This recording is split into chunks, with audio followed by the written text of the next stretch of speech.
Welcome back, everyone. Here's a look at the two-day rainfall total. We picked up a good chunk of moisture across southeast Texas. Most areas seeing over 2 inches of rain.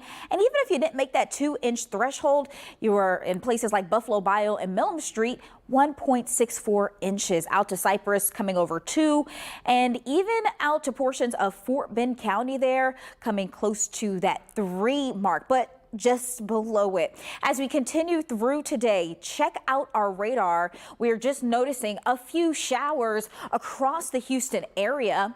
We are going to be watching this straggly line. That's how I've been describing it. Not as strong as what we saw yesterday. Continue to push its way to the south and east.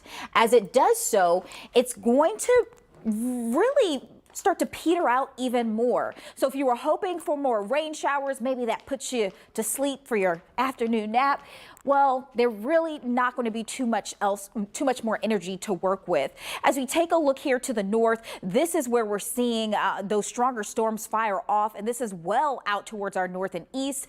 This flashing box is a flash flood warning. We luckily are not seeing that in our area. Instead, we're noticing once again just light showers over the last hour, and I'll put that in a loop for you here as I go around the map. This continues through Houston as well as through portions of eastern Harris County, so through Pasadena. Also seeing that out to Hobby along Interstate 10.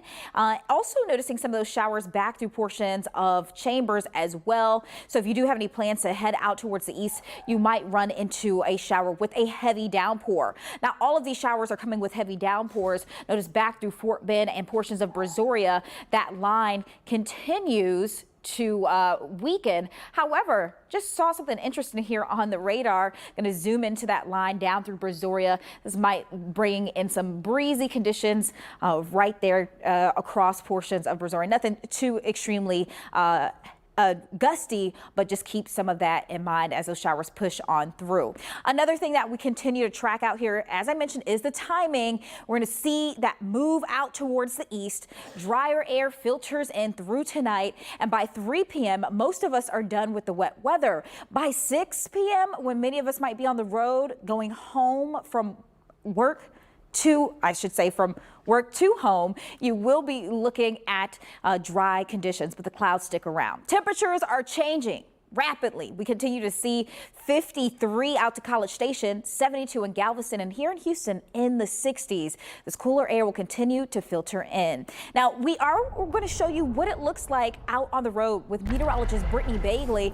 Brittany, you were out there earlier today. How would you describe now versus earlier this morning?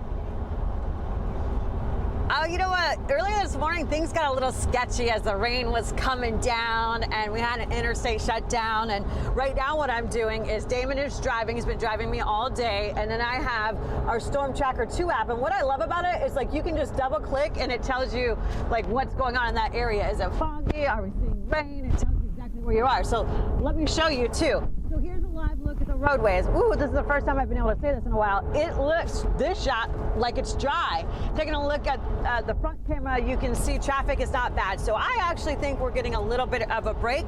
As we take a look at radar, we'll continue to update you on everything that you need to know to make sure you and your family are safe. But overall, you know what, Lisa, we're ending on a good note, and I don't want to brag, but it is my Friday. So good news as we head into my weekend, but for the rest of your newscast too, is that the roads look better.